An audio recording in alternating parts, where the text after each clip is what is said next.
La riposte des agriculteurs bretons après l'emprisonnement de l'un de leurs dirigeants syndicaux. Trafic ferroviaire bloqué en Bretagne à partir de demain matin. Les problèmes agricoles et budgétaires de l'Europe au cœur des conversations entre le Premier ministre britannique et le président Mitterrand, aujourd'hui à Marly. Retour au calme au Maroc. Hier soir, dans un discours radio-télévisé, le roi Hassan II a annulé la hausse des prix des produits de base et dénoncé une conspiration internationale communiste, sioniste et khomeiniste. Rugby, la suspension pour 3 mois du pilier français Garuette, expulsé du terrain samedi dernier pendant France-Irlande, serait un coup monté. Madame, Monsieur, bonsoir. 50 km 808 mètres parcourus en 1 heure, jeudi dernier, par un homme à vélo. Un vélo très spécial sur une piste aménagée de façon particulière à Mexico pour le champion italien Francesco Moser. Non content de battre le record établi par Eddy Merckx 12 ans plus tôt et de le battre d'1 km 377 à l'heure, Francesco Moser a voulu dès aujourd'hui battre son propre record. Il y est parvenu en parcourant 342 mètres 93 de mieux. Un exploit prodigieux. Jean-Paul Olivier. La tentative apparaissait en effet comme un défi aux lois de la nature. Cette fois, le record du monde prend une dimension définitive, celle d'un cyclisme qu'il faut totalement repenser. L'exploit n'a plus de mesure. Moser franchit le mur des 50 km/h une première fois, puis 4 jours après, franchit celui des 51 km/h. Ainsi, il n'est plus seulement l'homme des 50, mais celui qui a osé se lancer 2 fois de suite dans cette aventure qu'on pensait folle et qui a su la mener à bien. La science l'a aidé, certes, car il ne s'est attaqué à son propre record que lorsque samedi dernier, les examens médicaux ont prouvé qu'il se trouvait dans une condition exceptionnelle et avait éliminé les séquelles de sa première tentative. Battre un record 4 jours après un premier exploit et après avoir laissé 3 kilos sur cette piste mexicaine, voilà qui bouleverse toutes les données traditionnelles. Là où des hommes comme Merckx, comme Coppi, comme Anquetil et autres annonçaient « cet effort est trop dur, je ne recommencerai jamais », Moser, lui, proclamait « je remets ça dès lundi, 51 km/h, 151 ». Je suis heureux pour l'Italie, mais pour moi également, une nouvelle voie est ouverte pour le cyclisme. Les agriculteurs bretons ne désarment pas. Après la mise à sac jeudi dernier de la sous-préfecture de Brest, l'emprisonnement hier à Nantes de Jean-Jacques Rioux, qui dirige le centre départemental des jeunes agriculteurs du Finistère, un comité de salut économique s'est réuni aujourd'hui à Plérin, dans les Côtes du Nord, regroupant des syndicalistes, mais aussi des représentants des chambres d'agriculture et de commerce, des transporteurs et des représentants du secteur agroalimentaire breton. Pour obtenir une entrevue au plus vite avec le Premier ministre et aussi la libération du syndicaliste, ils ont décidé de paralyser à partir de demain matin 11h tout le trafic ferroviaire breton. Jean-Louis Calmejane. Ambiance tendue cet après-midi ici au marché au cadran de Châteauneuf-du-Fou. Si les cours ont tendance à légèrement augmenter, et ceci surtout à cause de la fermeture des frontières avec la Hollande, les agriculteurs présents sont déjà au courant des décisions prises le matin même à Plérin, près de Saint-Brieuc. Toute la Bretagne agroalimentaire était en effet réunie pour mettre au point des actions à venir et, outre la demande pressante d'obtenir un rendez-vous avec Pierre Mauroy, et la décision la plus importante a été de faire en sorte que dès demain 11h, plus un train n'entrera ni ne sortira de Bretagne. Il y a lieu de rappeler que depuis le 1er janvier est appliqué à toute marchandise qui rentre ou qui sort de Bretagne un système de tarification ferroviaire qui en moyenne est de 15% supérieur à celui appliqué à n'importe quelle autre région française. Ceci veut dire que si on regarde aujourd'hui où se trouve la gare de Brest, elle est en pleine mer d'Iroise à 150 km du port de Brest. L'opinion publique française, je crois, comprendra quand même sans trop de difficultés qu'il n'y a pas lieu d'imposer aux Bretons un système de tarification ferroviaire qui serait de 15 à 20% supérieur à celui des autres régions françaises. En attendant, ici au marché de Châteauneuf-du-Fou, si la préoccupation principale était de savoir si les cours allaient enfin augmenter, l'autre préoccupation concernait les actions à venir, avec en particulier le blocage des voies ferrées dès demain matin, 11h. Demain soir, l'ensemble des syndicats et des partis de gauche manifesteront ensemble à Brest pour protester contre la mise à sac de la sous-préfecture. Par ailleurs, les organisations syndicales et professionnelles agricoles ont accusé aujourd'hui les pouvoirs publics de laxisme dans l'affaire du contrôle des frontières après l'interdiction d'importation des porcs néerlandais. Les éleveurs du nord de la France ont placé des observateurs à la frontière franco-belge. Les défauts du marché commun ne doivent pas être un prétexte vis-à-vis des éleveurs français menacés de ruine, a déclaré de son côté aujourd'hui le président du groupe communiste à l'Assemblée, André Lajoigny. Les problèmes agricoles de la communauté européenne, mais aussi les problèmes budgétaires et les grands dossiers internationaux ont été évoqués aujourd'hui pendant 3 heures par le président Mitterrand et le Premier ministre britannique. Madame Thatcher, qui est ainsi le premier chef de gouvernement européen à rencontrer le chef de l'État au moment où la France prend pour 6 mois la présidence du Conseil européen, Madame Thatcher a été reçue non pas à l'Élysée, mais au pavillon de chasse de Marly-le-Roi, pour garder à la rencontre son caractère informel, dit-on. Philippe Arroir. Rencontre informelle et déjeuner de travail dans ce pavillon de chasse discret de Marly-le-Roi. Le dossier qui tient le plus à cœur de Margaret Thatcher est aussi le plus délicat, c'est celui de la réduction permanente de la contribution britannique au budget de la communauté. On sait que Mme Thatcher menace de bloquer le système communautaire si elle n'obtient pas satisfaction. La Grande-Bretagne réclame également une réforme de la politique agricole commune. 2 points difficiles qui ont occupé une bonne partie de ce dialogue. Les relations Est-Ouest et le Proche-Orient sont des dossiers où les positions sont plus proches. Mme Thatcher s'est prononcée récemment pour une décrispation progressive des relations Est-Ouest. Elle est d'accord en cela avec M. Mitterrand. D'accord aussi pour qu'à Beyrouth, on se dirige vers une solution qui verrait l'ONU se substituer aux 4 pays, dont la Grande-Bretagne et la France, qui composent la force multinationale. Aucune déclaration n'a été faite à l'issue de cette rencontre, mais aujourd'hui à Bruxelles, où sont réunis les ministres des Affaires étrangères, le ministre britannique a réaffirmé la volonté de son gouvernement d'obtenir au plus vite un règlement juste et durable, a-t-il dit, du problème de sa contribution au budget communautaire. Dans le contentieux franco-britannique, le problème budgétaire est l'un des plus épineux, mais il y en a d'autres. Philippe Sassier. C'est le prix du breakfast qui reste sur l'estomac de Maggie Thatcher. Les agriculteurs anglais ne suffisent pas à nourrir leurs compatriotes. L'Angleterre achète ses calories sur le marché européen, ça lui coûte cher.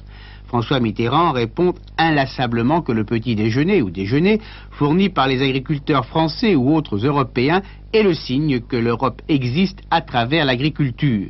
L'anglaise pense à ses consommateurs, le français à ses producteurs. C'est le premier litige franco-britannique.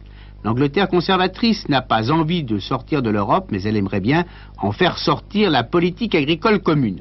D'où la deuxième querelle qui empoisonne le climat des rencontres européennes, comme celle du mois dernier à Athènes, le budget et la contribution anglaise. Faute de contrôler les dépenses agricoles, rendez-moi une partie de ce que je verse au budget européen, dit Madame Thatcher.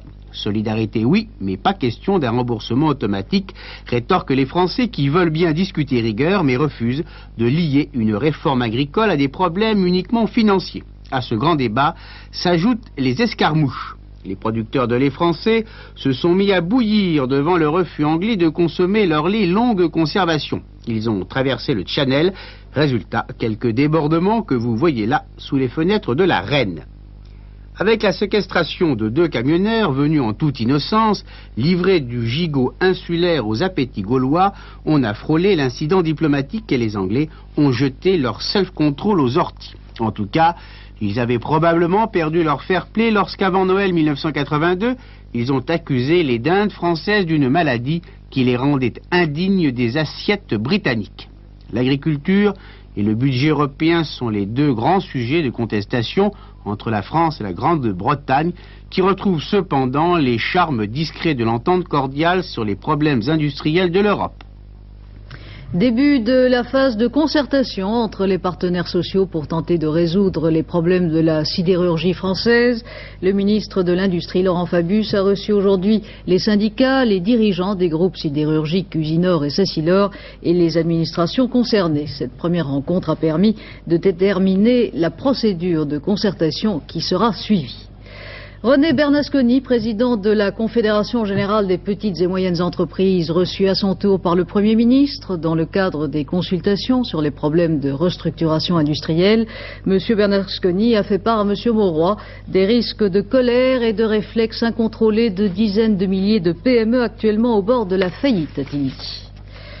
Les travailleurs des chantiers navals de la Seine et de la Ciotat ont entamé cet après-midi leur montée vers Paris, où ils ont l'intention de manifester demain contre les projets de licenciement des chantiers Nord-Méditerranée.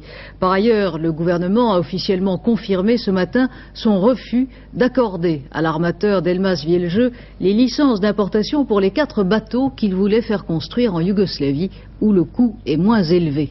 Alain Doubeski.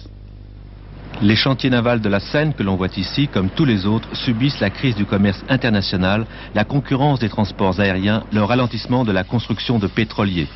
La fabrication mondiale de navires, qui s'élevait en volume à 133 millions de tonneaux en 1974, est aujourd'hui d'environ 35 millions de tonneaux. Mis à part la Corée du Sud et Taïwan, qui ont progressé de façon spectaculaire, tous les autres pays constructeurs ont reculé largement, même le Japon. La France, 5e constructeur mondial en 1974, est aujourd'hui complètement dépassée.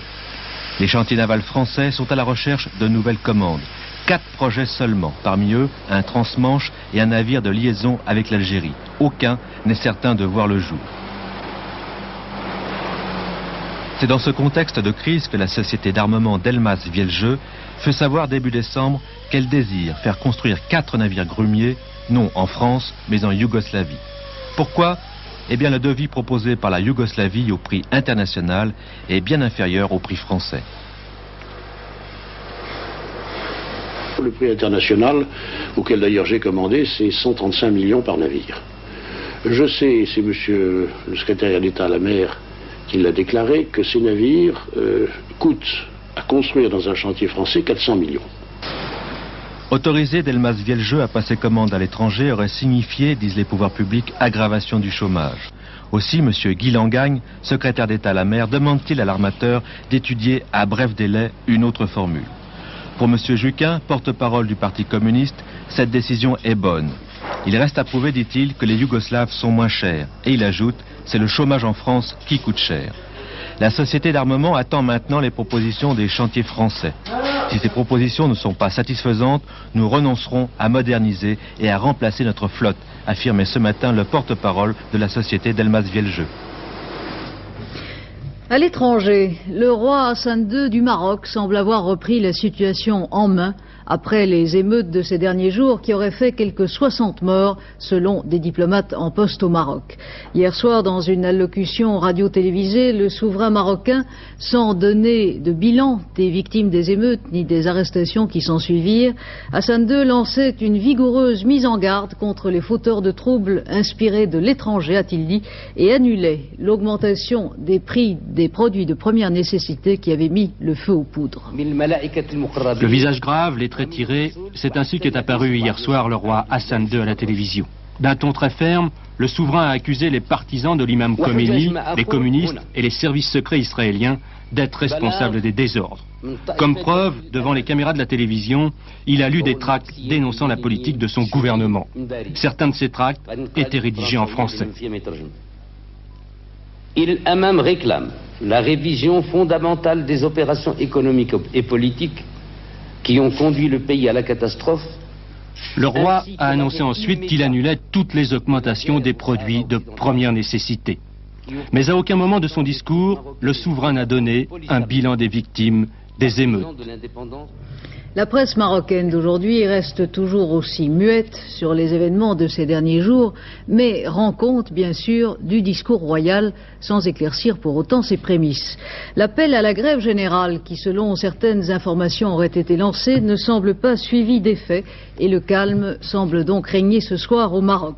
Reste qu'au-delà des accusations brandies par Hassan II, le Maroc fait face à une série de problèmes que réveille, comme dans d'autres pays de la région, l'intégrisme musulman. Paul Naon. Déjà, en août dernier, le roi du Maroc avait annoncé au Parlement marocain réuni en session extraordinaire l'augmentation du prix de plusieurs produits de base, une augmentation allant de 7 à 67%. Un chiffre considérable quand on pense que la grande majorité de la population vit dans des conditions extrêmement difficiles.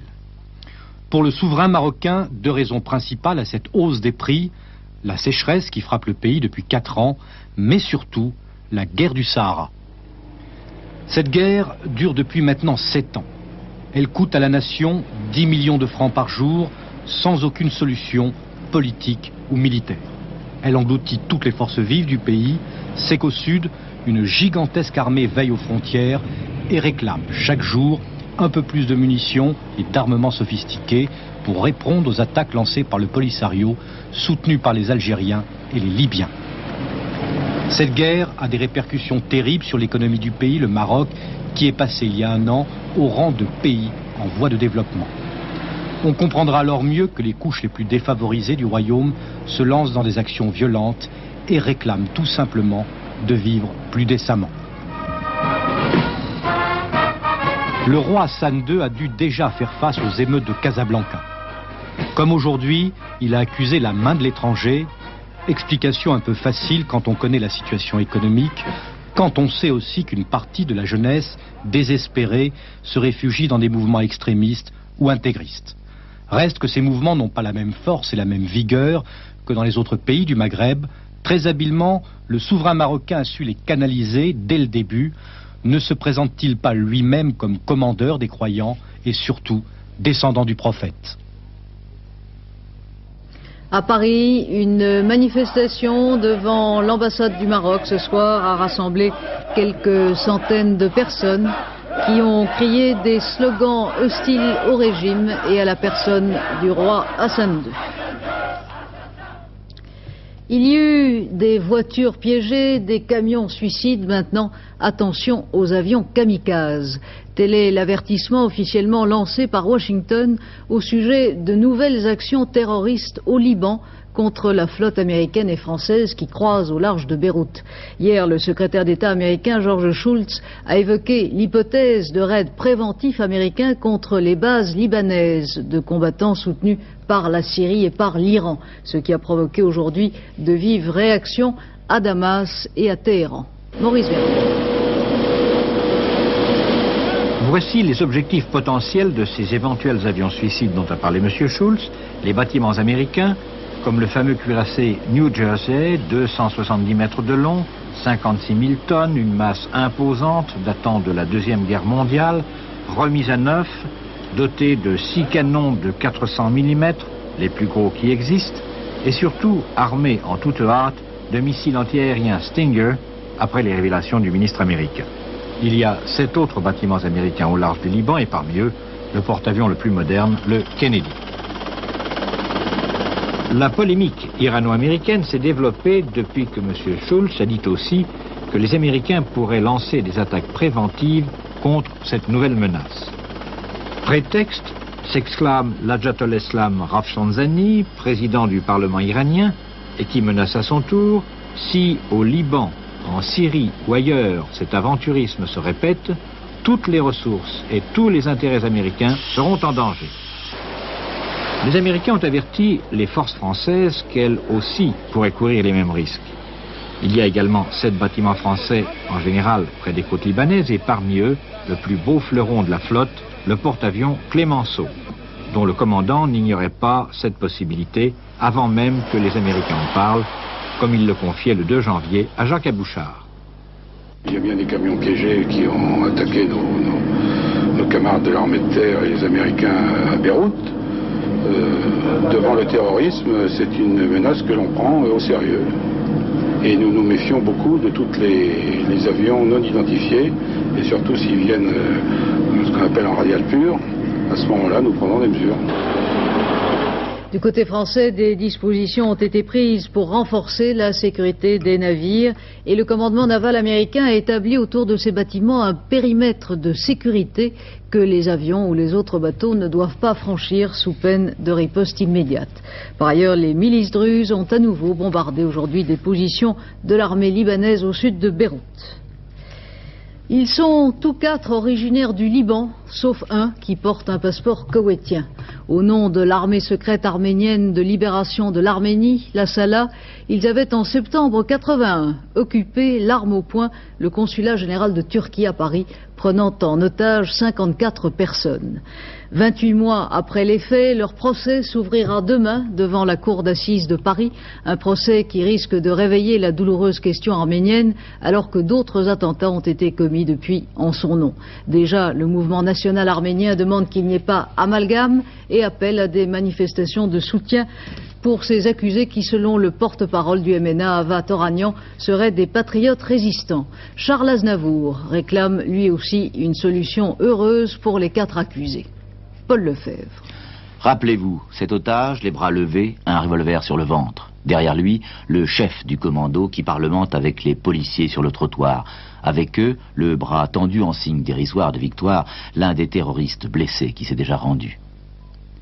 L'attaque avait eu lieu plus tôt vers 11 h dans cet immeuble paisible du boulevard Haussmann en plein Paris. 4 hommes, jeunes, venus de Beyrouth quelques jours auparavant, étaient entrés les armes à la main. Une fusillade, on saura bientôt qu'un garde turc a été tué, que le vice-consul est gravement blessé, mais aussi que 2 terroristes ont été touchés. À l'intérieur, 60 personnes, les otages allongés, les bras et les mains liés. 15 heures ainsi, pendant que de la fenêtre, on menace puis on négocie par otages interposés. Dialogue tendu, pendant que la police verrouille son dispositif et qu'arrivent les premiers manifestants turcs de l'autre côté du boulevard. Les Arméniens menacent de tout faire sauter. Ils sont prêts, disent-ils. Ils réclament la libération de tous les Arméniens détenus en Turquie et leur liberté d'expression là-bas. Non, répond Ankara, qui laisse ensuite les Français se débrouiller. Pendant ce temps, la police cherche déjà qui les a réceptionnés en France, qui leur a fourni armes et explosifs. On ne le saura jamais, mais il est évident que ces Arméniens de l'extérieur, membres de la Sala, n'ont pas agi seuls. Les heures passent, les blessés sortent et sont évacués. Les terroristes demandent l'asile politique, on leur répondra, oui, non. Les manifestants turcs deviennent nerveux, les négociateurs, on leur crie dans le dos. Il va y avoir des échauffourées, des bagarres et des blessés. Devant le consulat, chacun attend la fatigue de l'autre. On parlemente, la fenêtre ouverte sous les projecteurs. C'est l'heure où tout peut basculer. 2h10 du matin, vous allez le voir. Un otage, le voici, descend avec les armes, les 2 commandos restants se sont rendus. On les emmène vite, pendant que l'atmosphère se durcit au-delà des barrages. La manifestation mettra longtemps à se calmer, à se disperser. Turcs face aux Arméniens, tous jeunes. Dans 2 ans, ce sera l'attentat d'Orly, ce jour-là, 24 septembre 81, pendant que les otages sortent sains et saufs, les Arméniens français sont entrés dans le monde du doute. Demain, la chambre d'accusation de la Cour d'appel de Paris statuera sur le maintien en détention ou non du journaliste Jean Durieux, rédacteur en chef de Paris Match, incarcéré à Fresnes depuis jeudi dernier pour vol et recel de vol de photos provenant de l'identité judiciaire, des photos des sévices commis sur sa victime par le japonais cannibale. Ces photos provenaient des services de l'identité judiciaire de la préfecture de police de Paris. Patrice Pellet nous explique comment fonctionnent ces services mal connus en prenant pour exemple l'identité judiciaire de Versailles qu'il a pu visiter aujourd'hui. L'identité judiciaire de Versailles couvre 6 départements. 20 personnes, dont 13 inspecteurs et enquêteurs de police assermentés, la composent. Leur travail, collecter tous les renseignements possibles concernant une affaire. Un travail de fourmi qui commence ici, à l'anthropométrie. 4500 personnes défilent ici tous les ans, 12 par jour en moyenne. D'autres photos sont réalisées sur place, sur les lieux même d'un crime, par exemple. Classique mais importante, la prise d'empreinte.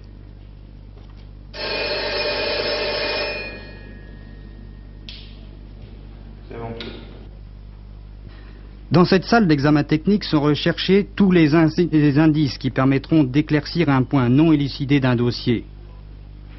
Rien de plus parlant que l'examen d'une balle tirée dans un caisson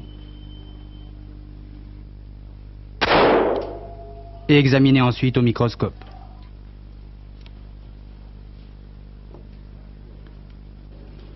Tous les clichés sont ensuite développés et tirés dans ce laboratoire. C'est à ce stade que certains documents peuvent alors disparaître.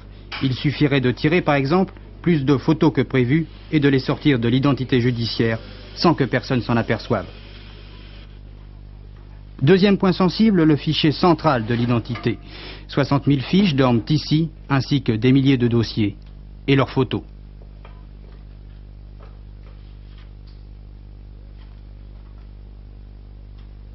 Par exemple, là c'est un homicide volontaire. Bon, il y a la situation exacte du lieu, puis avec la photographie des lieux tels qu'ils ont été découverts par les enquêteurs lors de leur arrivée. Avec un dossier comme celui-ci, on peut tout savoir sur une affaire. Tout savoir, disons, ça peut pas être plus fidèle, puisque, disons, la photographie, disons, c'est un instantané des lieux, dans tout le sens du terme que cela veut dire. Vous pensez qu'il n'y a pas de disparition possible? Moi, oui, je pense, mais enfin, ça c'est... Pourquoi vous le pensez? Parce qu'on peut être sûr de rien, vous me posez une question piège, là. Ça s'est passé déjà? Ici, non. Et ailleurs? De quoi voulez-vous me faire parler? De dossiers qui peuvent disparaître ou de photos? À disparaître? Non, ils ne disparaissent pas. Ils réapparaissent d'une manière multipliée. Depuis la constitution des dossiers jusqu'à leur distribution aux divers niveaux de l'appareil judiciaire, il paraît bien difficile de se prémunir contre toute possibilité de fuite. Par ailleurs, Sabrina Mesrine, la fille du gangster abattu en 78 par les policiers, a décidé d'attaquer en justice le magazine Photo, le magazine qui avait publié les photos pour lesquelles Jean Durieux est en prison et qui avait aussi publié en décembre dernier des photos du corps de son père à l'Institut médico-légal. Édouard Guibert reste directeur de l'information de FR3, c'est ce que vient d'annoncer la présidence de la chaîne. Édouard Guibert avait remis sa démission après les derniers incidents qui en Corse avaient entraîné la saisine par la police d'un reportage de FR3 Corse. Une affaire qui fait du bruit dans le monde du rugby. Samedi dernier, au cours du match du tournoi des 5 Nations France-Irlande, le pilier Jean-Pierre Garuet a été exclu par l'arbitre gallois. Motif: jeu déloyal. La commission disciplinaire sanctionne Jean-Pierre Garuet en lui infligeant 3 mois fermes de suspension et en l'écartant ainsi du tournoi et du championnat de France. Pour Pierre Salviac, c'est un coup monté. C'est pour un coup de fourchette dans les yeux d'un adversaire que le pilier français Jean-Pierre Garuet est expulsé du terrain par l'arbitre gallois M. Norling. À la même heure, à l'Arms Park de Cardiff, Richard Moriarty, l'affreux Jojo du rugby gallois qui a déjà eu affaire à la police pour violence envers sa femme, après une victoire trop arrosée, se fait réprimander par l'arbitre irlandais M. Doyle 1 fois, 2 fois, 3 fois pour brutalité, sans jamais se faire envoyer au vestiaire, preuve que dans le tournoi aujourd'hui, il y a plutôt 2 poids, 2 mesures. Alors ce soir, dans cette affaire qui punit Garuet pour 3 mois, j'accuse l'arbitre gallois M. Norling. J'ai la preuve qu'avant le match, il avait à l'œil les 2 piliers français et surtout un préjugé défavorable à l'égard de Garuet. Alan Richards, son juge de touche, qui est gallois comme lui, s'en était vanté juste avant le coup d'envoi, s'adressant à Bill Beaumont, l'ancien capitaine de l'équipe d'Angleterre, aujourd'hui commentateur à la BBC. Il y a donc eu expulsion de Garuet avec préméditation. Cette décision d'ailleurs n'a pas surpris au Pays de Galles, où M. Norling, l'arbitre, a plutôt la réputation d'aimer la publicité. Jean-Pierre Garuet lui a donné l'occasion de faire parler de lui. Parlons maintenant du temps. Alain Gillot-Pétré, du mauvais temps qui a déjà fait 8 morts en Grande-Bretagne et qui en France pourrait bien s'aggraver. Oui, j'espère que nous n'arriverons pas là. Il faut faire attention au temps. Ne plaisantons pas avec le temps. En ce moment, nous avons une météo très musclée et l'accumulation du vent, de la neige finit par causer dans certains endroits des situations dramatiques. Il y a eu une avalanche cet après-midi dans le massif du Mont-Blanc, à Chamonix, et une des 2 victimes est dans un état critique et à l'hôpital. L'autre a été heureusement sauvée. Regardez la photo satellite, vous allez comprendre pourquoi. Le mauvais temps, le plus gros du mauvais temps, est passé maintenant vers l'est, mais nous aurons demain cette mer de cumulonimbus. Ce sont des nuages extrêmement puissants qui génèrent de violentes rafales de vent et qui donnent des averses de pluie très importantes. Regardez la carte pour demain. Elle est simple, mais elle est quand même chargée. Sur la Méditerranée, ce sera du beau temps grâce au Mistral ou la Tramontane, je dirais presque à cause du Mistral ou la Tramontane qui souffleront très fort. Donc attention, on prévoit des rafales. La météo nationale prévoit des rafales qui pourraient dépasser 100 km/h. Si vous êtes en voiture dans la vallée du Rhône, faites vraiment très attention. Et tout dans le couloir languedocien. Sur le reste du pays, il y aura des éclaircies, certes, et localement, elles pourront être belles, mais aussi de nombreux passages nuageux de cumulonimbus, accompagnés de pluie, de grêle, de pluie et neige mêlées, de neige sur le nord-est. Et comme il y a du vent, cela formera des congères sur tous les massifs. Il y avait par exemple des congères sur la route des crêtes des Vosges aujourd'hui, et un très fort risque d'avalanche. Risque maximum d'avalanche sur les Alpes du Nord, risque 8 d'une échelle qui en comporte 8, c'est vous dire, sur les Alpes du Nord, sur tous les autres massifs aussi, notamment les Pyrénées, mais moins que l'échelle de 8. Attention donc, le vent soufflera également très fort et en tempête sur la Manche, sur l'Atlantique, et il soufflera en rafale à l'intérieur du pays, sous les grains. Donc, imprudents, soyez prévenus. Côté température, elles sont en baisse sur la moitié sud et stationnaires sur la moitié nord, de 5 à 9 degrés sur la moitié nord et de 6 à 13 degrés sur la moitié sud, c'est presque le normal saisonnière. Demain, mardi 24 janvier, 3 minutes de soleil en plus, levé 8h31, couché 17h34, c'est la fête de Saint-François de Sales qui est le patron des hommes de lettres et des femmes de lettres aussi. Merci Alain. À 23h30, Hervé Claude vous présentera notre dernière édition. Demain, 12h45, antenne de midi, 18h30, c'est la vie. J'aurai le plaisir de vous retrouver demain à 20h. Très bonne soirée sur Antenne 2.